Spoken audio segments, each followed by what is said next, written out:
Hello students, our today's topic is nature of management. Today we are going to understand whether management is a science or management is an art or management is a profession. Some authors says that management is a science. There are many authors who also argues that management is art. Nowadays it is also said that management is profession.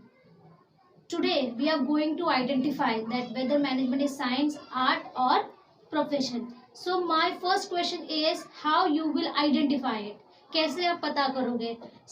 It's very simple. When the features of science will match with the features of management, then we will say that management is a science. In the same way, when the features of art will match with the features of management, then we will say that management is a art.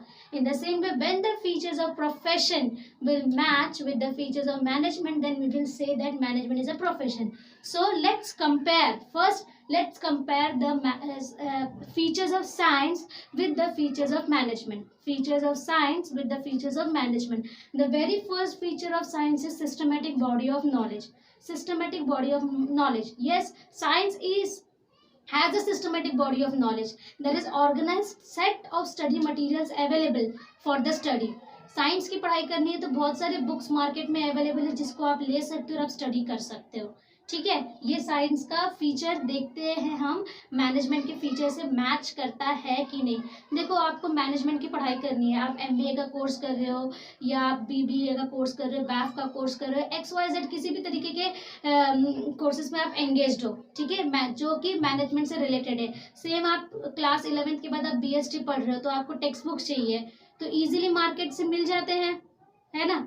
तो हम ये कह सकते हैं कि management की पढ़ाई करने के लिए भी set of organise study material हमारे पास है, कह सकते हैं.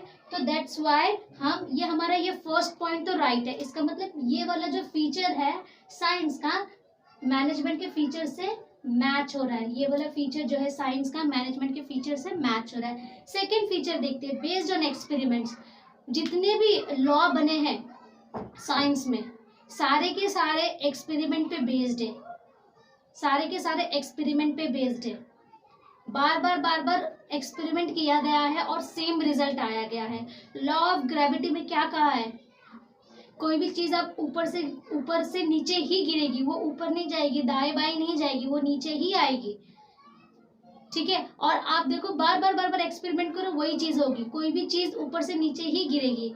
तो बार बार एक्सपेरिमेंट किया गया है, उसके बाद उस लॉ को बनाया गया है ना. इन द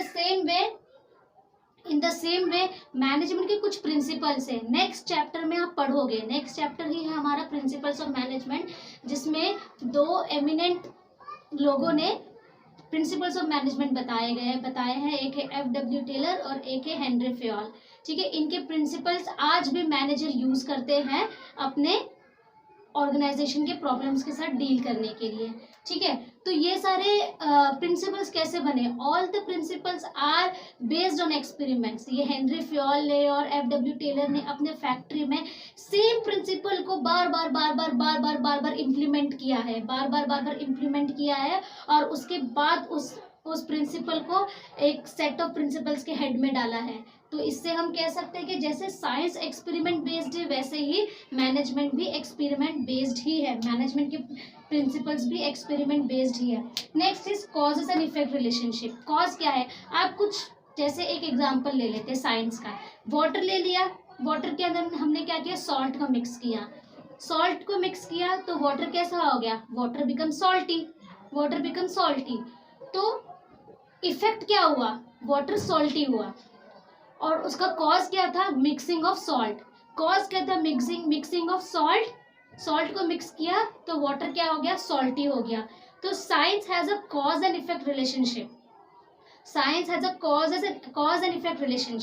ठीक है, कोई भी चीज को आप ऊपर उछालोगे तो वो नीचे ही गिरेगी. सेम कॉज क्या था? आपने ऊपर उछाला, उसका इफेक्ट क्या हुआ? उतनी ही तेजी से वो चीज नीचे आई. ठीक है, तो science is based on causes and effect relationship. In the same way management is also based on causes and effect relationship. एक एग्जांपल दूंगी. जैसे आप एज अ मैनेजर किसी एम्प्लॉय को मोटिवेट करते हो, एज अ मैनेजर आप किसी एम्प्लॉय को मोटिवेट करते हो, तो उसका इफेक्ट आपको कुछ ना कुछ दिखेगा ही दिखेगा। बेशक इफेक्ट पॉजिटिव हो या नेगेटिव हो, इसकी हम बात नहीं कर रहे हैं, लेकिन इफेक्ट दिखेगा। ठीक है, ठीक है। एक सेल्स कंपनी, जैसे एक सेल्स मैनेजर अपनी कंपनी के सेल्स टारगेट को अचीव करने के लिए क्या करता है, अपने सेल्स टीम को क्या करता है, बार बार मोटिवेट करता है, तो उसका रिजल्ट कंपनी को दिखता है। सेम आप अपने एम्प्लॉयज को ट्रेनिंग दे रहे हो बार बार, आप अपने वर्कर्स को मशीन हैंडलिंग कैसे करनी चाहिए उसके बारे में आप उनको ट्रेनिंग दे रहे हो बार बार, तो ट्रेनिंग का रिजल्ट कुछ ना कुछ तो आएगा, है ना। तो कॉज क्या था, ट्रेनिंग, और उसका इफेक्ट क्या हुआ, गुड मैनेजमेंट। चलिए ये भी साइंस का मैच हो रहा है मैनेजमेंट से। Next come is universal applicability. Science के सारे प्रिंसिपल जो है ना, it has universal applicability, but management principle does not have universal applicability. कैसे प्रूव करती हूँ, अभी मैंने आपको एग्जाम्पल दिया था साइंस का, in a glass of water when you mix salt water becomes salty। yes, आप एक्सपेरिमेंट अपने घर पे करोगे, मैं करूंगी, 100 साइंटिस्ट करेंगे, पूरे थ्रू आउट द वर्ल्ड सारे लोग अगर ये एक्सपेरिमेंट करोगे तो सेम ही रिजल्ट आएगा, सेम रिजल्ट आएगा। वाटर के अंदर सॉल्ट मिक्स करोगे तो वाटर सॉल्टी ही होगा। लेकिन जैसे हमारा मैनेजमेंट जो है ना, वो ह्यूमन नेचर के साथ डील करता है, और ह्यूमन का नेचर क्या है, वेरी वॉलेटाइल, चेंज हो जाता है तुरंत ही। हम नहीं प्रिडिक्ट कर सकते हैं कि हमने किसी पर्सन को मोटिवेट किया है तो वो मोटिवेट हुआ कि नहीं हुआ, या फिर उसका मोटिवेशन लेवल कितना है, हाई है कि लो है, कैसा है, क्या है, वो हम प्रेडिक्ट नहीं कर सकते, है ना। तो इसीलिए कहा गया कि management does not has this feature, universal applicability का फीचर नहीं है, इसीलिए हम कहते हैं कि management is not a pure science. Management is a science, लेकिन प्योर साइंस नहीं है। प्योर साइंस तब होता है ना when all the features are matching, but here what happens, all the features are not matching. 3 features are matching but the 4th one is not matching, that's why we conclude that management is not a pure science. Management is not a pure science. Okay, next we are proceeding with the management as a art. Next, art. First I'll tell you the meaning of art. What is art? Art is also a systematic body of knowledge. It is also a systematic body of knowledge which requires, what it requires, it requires skill, it requires creativity and practice for perfection. Art is also a systematic body of knowledge which requires skills, creativity and practice to gain perfection. ठीक है, अब हम compare करेंगे ये arts के features with the features of management and then we will conclude whether the management is a art or not. First is systematic body of knowledge. Art has a systematically organised set of material. आपको dance के ऊपर बहुत सारे books हैं, various types of dance और various types of dance को कैसे perform करना है, इसके ऊपर ऑर्गेनाइज सेट ऑफ मटेरियल आपको मिल जाएगा। डिफरेंट टाइप ऑफ राग्स, जो सिंगिंग में इंटरेस्टेड है उनको पता होगा, डिफरेंट टाइप ऑफ राग्स के ऊपर भी बहुत सारे बुक्स हैं। ठीक है, तो उस बुक्स के थ्रू हम नॉलेज गेन कर पाते हैं आर्ट की। ठीक है, और मैनेजमेंट की भी ऐसे बहुत सारे बुक्स हैं जो कि हमने इस यहाँ पे ही जान लिया था। Management also has a set of organise material through which we can gain knowledge. तो हमारा ये फर्स्ट फीचर यहाँ पे मैच हो रहा है, हमारा ये जो फर्स्ट फीचर है यहाँ पे मैच हो रहा है। Now which is what is the second feature, personalised application. Personalised application, देखो आर्ट का सबसे बड़ा फीचर है पर्सनलाइज्ड एप्लीकेशन। जैसे आपने राग्स के बारे में जान तो लिया, आपने डांस फॉर्म के बारे में जान तो लिया, लेकिन अल्टीमेट इम्प्लीमेंटेशन वो आपके ऊपर डिपेंड करता है। ठीक है, जैसे दो स्टूडेंट हैं, आपके क्लास में 2 स्टूडेंट है, दोनों ही डांस क्लासेस जाते हैं, सेम डांस फॉर्म वो लोग प्रैक्टिस कर रहे हैं, लेकिन फिर भी उनके डांस फॉर्म में कुछ ना कुछ डिफरेंस होगा। अगर सेम सॉन्ग प्ले कर दो, ऑन द स्पॉट उनको डांस करने के लिए कहोगे तो उनका डांस सेम टू सेम नहीं होगा। वेरिएशन होंगे। क्यों? क्योंकि art is totally based on personalised application. Art is totally based on personalised application. एक ही सॉन्ग को दो सिंगर अलग अलग तरीके से गा सकते हैं, क्योंकि art is based on personalised application. Yes, art is based on personalised application. In the same way, अगर आप MBA का कोर्स कर रहे हो, 10 स्टूडेंट है जिन्होंने MBA का कोर्स किया है एक ही कॉलेज से, ठीक है, एक ही कॉलेज से उन्होंने MBA की पढ़ाई की है और एक ही टाइप के बुक्स यूज किए, एक ही थियरीज पढ़ी है, एक ही प्रिंसिपल पढ़े हैं। तीनों 10 के 10 स्टूडेंट्स ने ये जो मैनेजमेंट के 14 प्रिंसिपल्स है वो पढ़े हैं, ठीक है। But when the time comes for implementation, जब वो प्रिंसिपल्स को वो अपने ग्राउंड लेवल पे इम्प्लीमेंट करेंगे तो उनका जो इम्प्लीमेंट करने का जो तरीका होगा वो बहुत ही अलग होगा, ठीक है, because management is based on personal application. देखो जैसे ये 10 MBA स्टूडेंट्स हैं, इन्होंने ये जॉब ले ली अलग अलग ऑर्गेनाइजेशन में। अब ये अपने वर्कर्स को मोटिवेट करने का काम कर रहे हैं, अपने एम्प्लॉयज़ को मोटिवेट करने का काम कर रहे हैं। तो ये 10 के 10 जो MBA स्टूडेंट्स हैं, इनका मोटिवेट करने का ढंग अलग होगा, प्रिंसिपल इम्प्लीमेंट करने का ढंग अलग होगा, है ना, क्योंकि management is totally based on personalised application. That's why we say that this feature is also matching based on practice and creativity, based on practice and creativity. Next feature is, suppose you are following these 14 principles of management, slowly you will gain confidence and you will become expert in that field. आप हर बार employees की problems के साथ deal कर रहे हो तो एक वक्त ऐसा आएगा कि आप एम्प्लॉयज़ की प्रॉब्लम सॉल्व करने में एक्सपर्ट बन जाओगे। आप प्रोडक्शन डिपार्टमेंट के मैनेजर हो और आप प्रोडक्शन डिपार्टमेंट की प्रॉब्लम्स को पिछले 10 साल से सॉल्व कर रहे हो, तो सीधी बात है आप एक्सपर्ट बन जाओगे उस चीज़ में, है ना। So management is also based on practice, management is based on practice and art is also based on practice. तो ये वाला फीचर तो मैच हो रहा है। Next is creativity. Art is totally, art require creativity. देखो साइंस जैसे हमने देखा था, डांस सीख लिया, सिंगिंग सीख लिया, लेकिन आप उसमें अपनी कुछ ना कुछ क्रिएटिविटी करते रहते हो। In the same way management में भी एज मैनेजर भी अपने प्रॉब्लम, अपने ऑर्गेनाइजेशन के ऑब्जेक्टिव्स को अचीव करने के लिए कुछ ना कुछ क्रिएटिव करता ही रहता है। तो ये वाला फीचर जो है ये भी हमारा जो है मैच हो रहा है आर्ट का। तो हम कंक्लूड कर सकते हैं कि मैनेजमेंट इज अ आर्ट और ये प्योर आर्ट है, सारे फीचर्स मैच हो रहे हैं। Management is a art.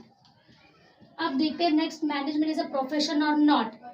ठीक है, प्रोफेशन में क्या क्या आते हैं, डॉक्टर्स, लॉयर्स, ये सारे लोग आते हैं। तो ये सारे लोग आते हैं, इनके लिए सिस्टमेटिक बॉडी ऑफ नॉलेज है। डॉक्टर्स की पढ़ाई करने के लिए डॉक्टर्स के पास सिस्टमेटिक सेट ऑफ मटेरियल है, स्टडी मटेरियल है। सेम इनके लिए भी है, लॉयर्स के लिए भी है। इन द सेम वे अगर आप मैनेजमेंट के स्टूडेंट्स हैं तो आपके लिए भी है ना। तो ये वाला फीचर तो मैच हो रहा है। रिस्ट्रिक्टेड एंट्री, डॉक्टर्स तो वही लोग बन सकते हैं ना जिन्होंने अपने आप को रजिस्टर किया होगा ऑल इंडिया मेडिकल एसोसिएशन में। लॉयर्स तो वही लोग बन सकते हैं जिन्होंने प्रॉपरली स्टडी की हो, प्रॉपरली डिग्री हासिल की हो और अपने आप को इंडियन बार काउंसिल में रजिस्टर किया होगा। चार्टर्ड अकाउंटेंट तो वही स्टूडेंट बन सकते हैं ना जिन्होंने सारे एग्जाम्स क्लियर किए हो और अपने आप को ICAI के अंडर रजिस्टर किया हो। ठीक है, तो प्रोफेशन में रिस्ट्रिक्टेड एंट्री है, वही लोग जा सकते हैं जिन्होंने सारे क्राइटेरियाज को पूरा किया है। क्या मैनेजमेंट में ऐसा है? मैनेजमेंट टोटली नहीं है, मैनेजमेंट में टोटली नहीं है। आजकल हो रहा है, nowadays companies are looking for that. Large big companies prefer to keep MBA as a manager. ठीक है, to hire MBA person as an manager. लेकिन छोटी छोटी कंपनीज है वो नहीं करते, वो तो धीरे धीरे जो उनके ओल्ड एम्प्लॉयज ऑर्गेनाइजेशन के वही नॉलेज गेन कर लेते हैं, काम करते करते, प्रैक्टिस करते और उसके बाद वही सारे प्रॉब्लम्स को करते हैं। देखो जैसे एक कंपनी में मैनेजर बनने के लिए ज़रूरी नहीं है कि आपके पास MBA की डिग्री हो, आपके पास एक्सपीरियंस है और आप प्रॉब्लम्स को सॉल्व कर सकते हो तो आप एज अ मैनेजर की पोस्ट के लिए अप्लाई कर सकते हो। अब तक तो ऐसा है, लेकिन स्लोली ये ट्रेंड चेंज हो रहा है। लेकिन अभी ऐसा है तो मैनेजमेंट में रिस्ट्रिक्टेड एंट्री नहीं है, तो ये वाला फीचर जो है कंप्लीटली मैच नहीं होता। ये वाला फीचर जो है कंप्लीटली मैच नहीं होता। फिर आता है प्रोफेशनल एसोसिएशन, फिर आता है प्रोफेशनल एसोसिएशन। मैंने पहले पिछले वाले पॉइंट में ही आपको बता दिया था कि आप डॉक्टर के लिए आपको रजिस्टर करना होगा, ये लॉयर्स को भी बार काउंसिल के अंडर रजिस्टर करना पड़ेगा। तो इनका कुछ ना कुछ प्रोफेशनल एसोसिएशन होता है, उसके तहत ही इनको चलना होता है। लेकिन मैनेजमेंट में ऐसा नहीं है, कंप्लीटली नहीं है, प्योरली नहीं है।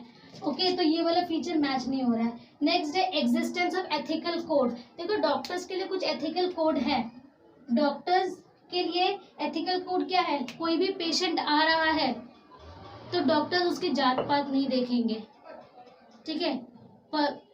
पेशेंट को जरूरत है मेडिसिन की ट्रीटमेंट की, तो डॉक्टर को वो करना है। That is the ethical code जो आता है।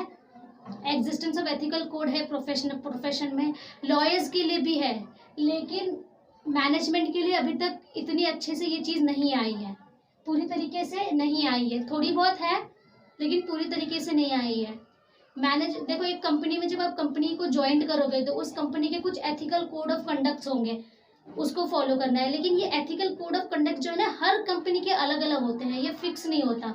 ऐसा नहीं है कि पूरे वर्ल्ड में जितनी भी कंपनी है सबके सेम एथिकल कोड्स होंगे। That depends upon company to company. तो ये वाला फीचर भी जो है प्योरली मैनेजमेंट के फीचर से नहीं मैच कर सकता। इसीलिए हम कहते हैं, हम कंक्लूड करते हैं, management is not a pure profession. तो हमने क्या देखा? Management is not a pure art, pure science. Management is not a pure science, I am sorry, management is not a pure science, but management is a art and management is also not a pure profession. आपको इतने सारे examples दिए मैंने, इसके जरिए अगर आपको prove करने वाला क्वेश्चन आता है तो you can prove that easily. Okay, now please, if you like the video, please hit the like button and also put a comment. Please share this video with your friends. Thank you and have a nice day.